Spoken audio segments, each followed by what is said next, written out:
Hi, boys and girls. So for our guided reading during this e-learning time, I'm going to be reading a chapter book and recording myself. And all I want from you guys is to watch and listen and pay as close attention as you can, because you're going to be answering questions at the end of the video. I'm going to be posting a chapter for each time that we have literacy for the week.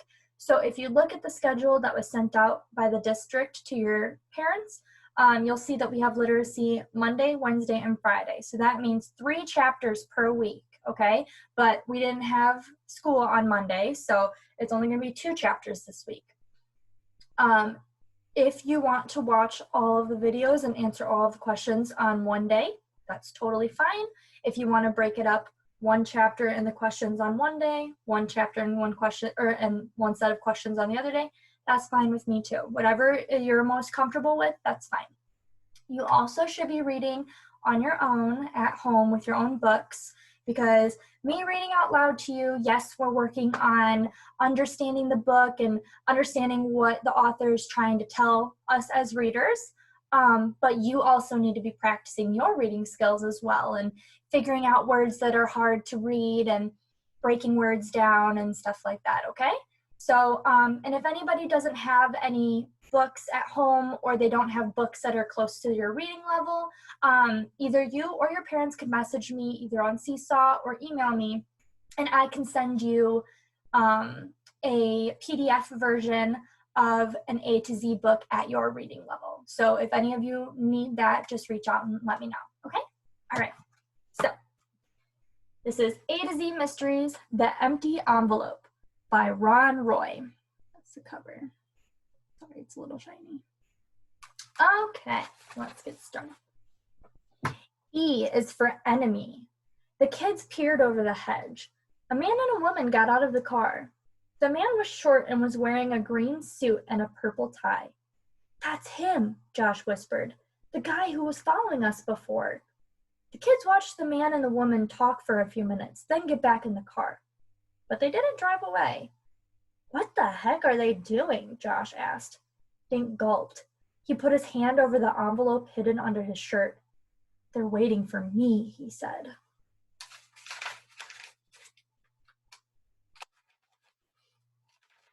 Okay, so this looks like it's a map.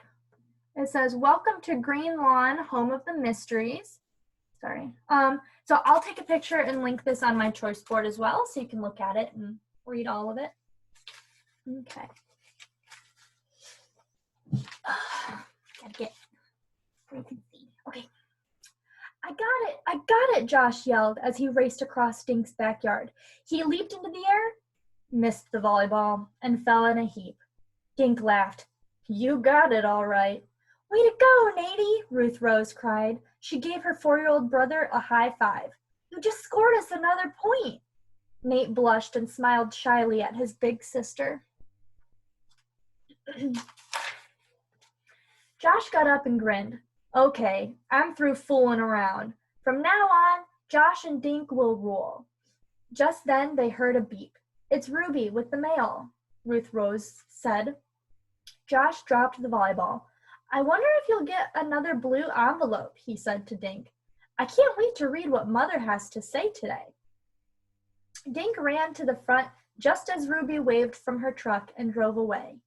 He opened the mailbox and reached in, pulled out 2 bills for his parents and a letter in a blue envelope for him.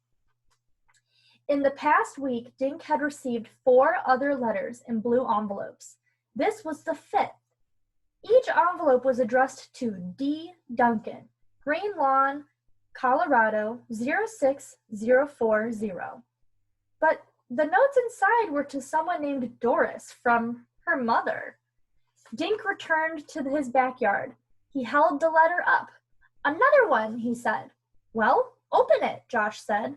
Dink ripped open the envelope and felt inside for the note. "There's nothing in here," he said. "It's empty."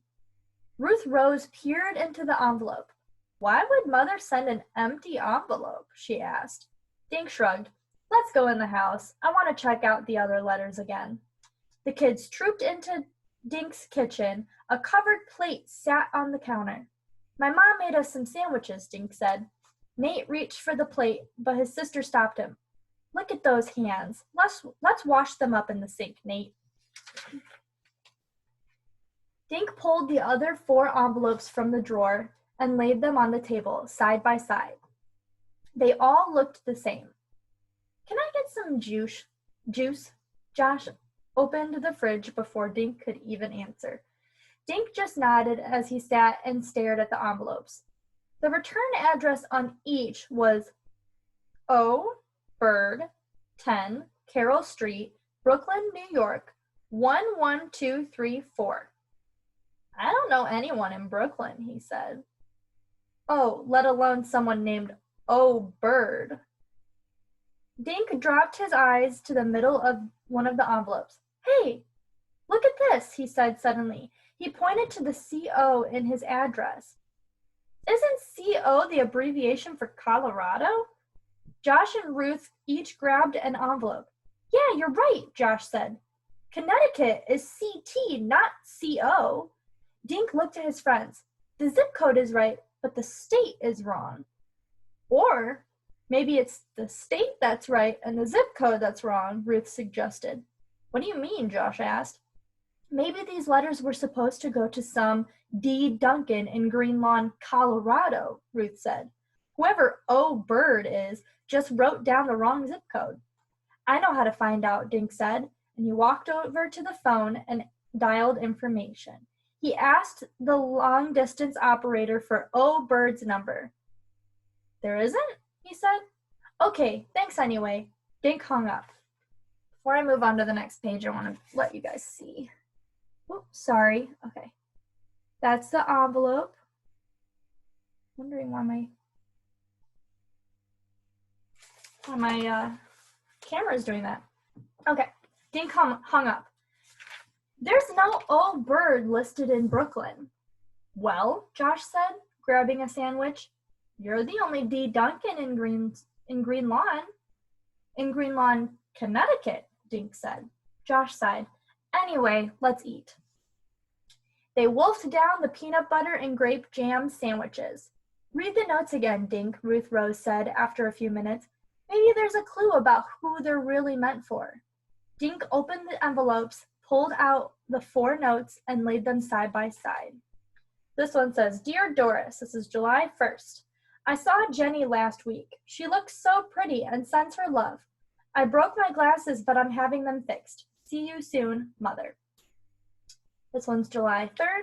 Dear Doris, the kids came for Sunday lunch. They were so cute. Sally hid in the den and made the rest of us search for her. More later, love, Mother. This one's July 5th. Dear Doris, I thought of you on your birthday. A surprise is coming soon. Keep smiling, love, Mother. This one's on July 7th.